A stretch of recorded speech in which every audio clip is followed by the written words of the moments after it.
Hey, what's up YouTube? It's Luke here from Real Yu-Gi-Oh! I'm coming at you with a Constellar deck profile. I got to pick this up from my friend. I've been testing this deck out for a long time on DevPro and on DN, and I really have enjoyed playing this deck, and I'm really happy I got to pick up the whole deck for my friend for a pretty decent deal. And this is the build that I've been playing. Your 3 standard Sombre. This is your 1 card XYZ. And then the 3 Pollux, your +1. And in tandem with Kaus, this is your level modulation. It is your first turn Pallades, which is really hard to get over this format for a kind of a lot of decent amount of decks, this format. And then your 2 Sheridan. Normal summon this, you get to add a Constellar to your hand. It's not too bad. I don't think I would ever run it more than 2, but I would never run it less. Because you want to see this guy if you don't have a first turn play. Because you summon this, add a Constellar to your hand, and then you just set 3 and end. And then you just set up for next turn. 2 Algaidi, I think this is good at 2. It's your another +1, lets you special summon a Constellar from hand. It's a good XYZ play to get your Pallades if you have Kaus or get your Omega, depending on what the board is like, what your opponent has on board. That's it for Constellars. For the non-Constellars, I run the 1 bear to get your tankies, to pop problem cards, problem monster cards. And then I play the 1 Thunder King. This is really good against most decks this format. It's good against Bujin, good against Fire Fist, good against Prophecy, which this deck has a really it's like a weird matchup. It's either good or it's either bad. Most of the time it's kind of bad because I have 6 Prophecy players at my locals, and my extra deck or my side deck is really geared towards Prophecy matchup. So it depends if you can open first turn this and they can't get over it. It's really good because it shuts down their whole deck. And then the 1 Honest, because everything besides your bear is light. That's it for the monsters. For the spells, run the 3 Tanky to get your bears, get your Kauses to hand, get your plays off. And then for protection, run the 3 Forbidden Lance. You need to protect your Kaus, you need to protect your Thunder King, and you need to protect your Pallades, definitely. And this is even a good offensive card if you Forbidden Lance their monster in order to protect your Thunder King from getting run over. And then 3 back row hate, 3 MST. Really good this format because you really need to watch out for back row against this with this deck. And then 3 Upstart Hoban. Adds consistency, lets you run through the deck a little bit quicker, get the cards you need to your hand. And then the 1 Rhoda, add your Pollux to hand, get your plays going.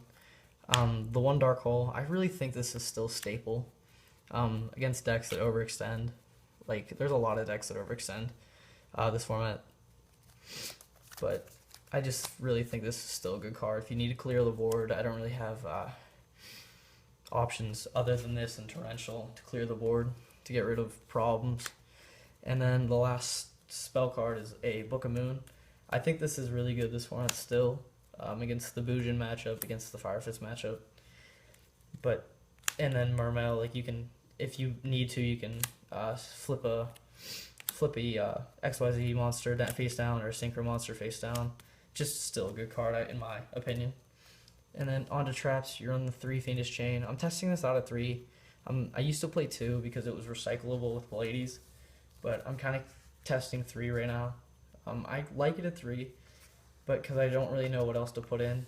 I don't want to main deck Mistakes because I need to add cards to my hand, but I know Mistake is like recyclable too with Pallades. I can bounce it back, add stuff to my hand, like activate a Tanky and just go off and then set the Mistake again. But I don't know if that's what I really want to do to main deck Mistakes.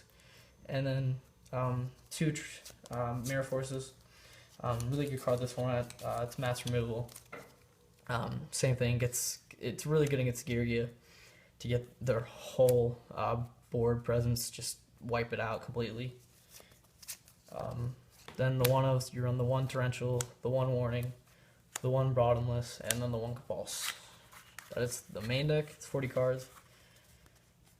And for the extra, I run 1 Omega. I think this is good at 1. I might bump it up to 2, but still go cards, trap protection, and then if you can get both of these on field, or this and Pallades on field, it's really, really good because this is an extra 1k damage. And then the 1 Tsukuyomi, if you have really, really bad hands, I'm kind of testing this. I don't really know how I feel about it right now. But lets you drop and then draw 2 cards. If you have like a dead Sheridan in hand, if you don't want to really waste a normal summon, you can just drop the Sheridan, draw 2 cards. Or even like even an MST, but that's kind of an example. The 1 Paladinamo, this is a +1.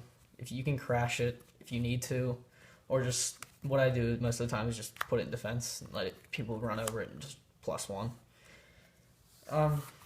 And then my favorite card in this extra deck, since I pulled it today, luckily in a random pack from Walmart, is Silent Honor Arc, number 101. And I've been testing this on DN with this deck a lot in DevPro, and I really, really like this card. I really, really like this card, this format.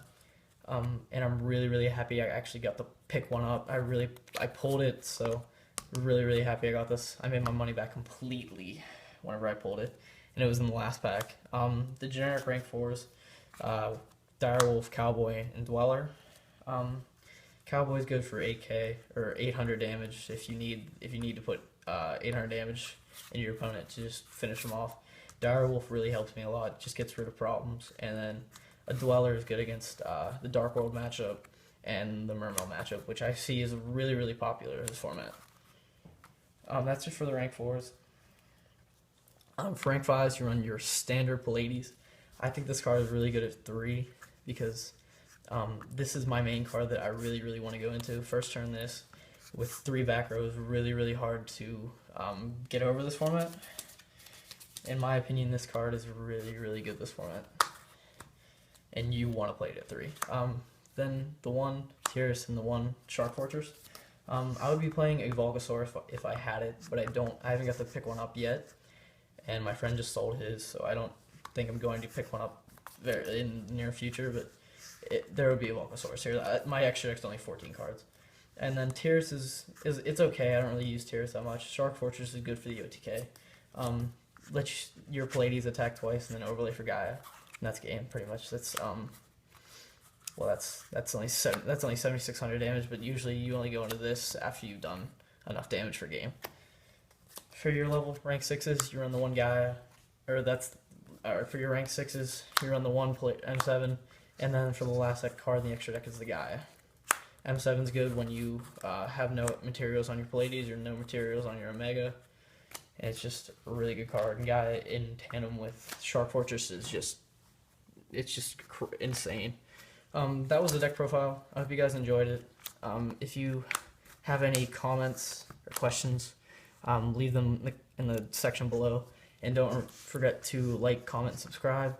This is Luke with Real Yu-Gi-Oh! Signing out.